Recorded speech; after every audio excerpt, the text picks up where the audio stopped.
in Bloomington. I'm Kate, and today we are in Olcott Park looking at the beautiful, the illustrious common milkweed.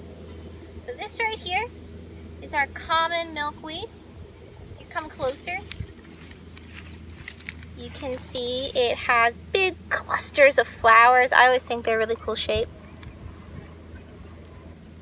And they have multiple clusters at once. It can be white and can be like pinkish white for the common. We have some other varieties that we'll show later. And you'll get these nice big velvety leaves with a purple stripe down the side, and they come off of one big stalk. And they will be opposite or they will be whorled. Here we have butterfly milkweed. It has a whorled stem with skinnier leaves and bright orange blossoms. As you can see, they're very popular with our pollinator friends. So we've got a bumblebee over here. We've got some little wasps going around. I saw a honeybee and these beetles that I'm not really sure what they are. Get them in there. Now, these are the types that really like to pollinate, and they survive off of this nectar and pollen from the milkweed. However, what makes this plant famous and what you probably remember about it is the fact that it's a host plant to monarch butterflies. So there's two types of plants you want to think about when you're making a pollinator garden, and then that's food plants and host plant. A food plant would be something that provides food such as nectar or pollen for the pollinators, and a host plant is where pollinators might lay their young. So a monarch butterfly only lays its young on the milkweed plant. We have many types of milkweed plant, but it only lays it on the milkweed plant because that's the only plant that their larva, that caterpillar, can eat.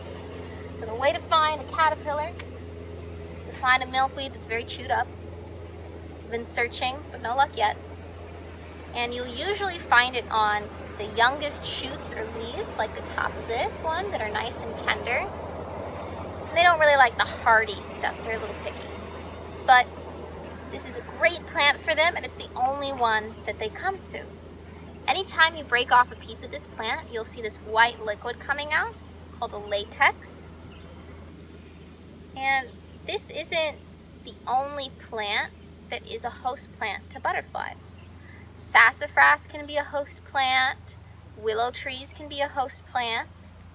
Several different spices such as parsley or thyme. Spice bush has its own butterfly named the spice bush butterfly. And they're all around. So remember, if you're going to be out there trying to make a pollinator garden like we're doing here at Olcott Park with all of our native flower plantings, then you can come out here and see.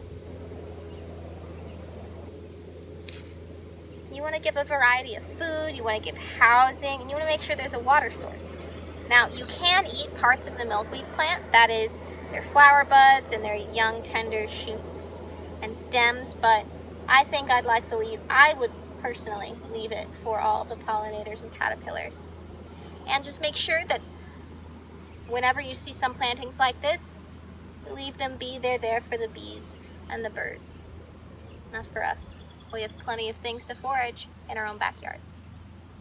So I want to know what other flowers you've seen around Bloomington that just have swarms of pollinators all around them.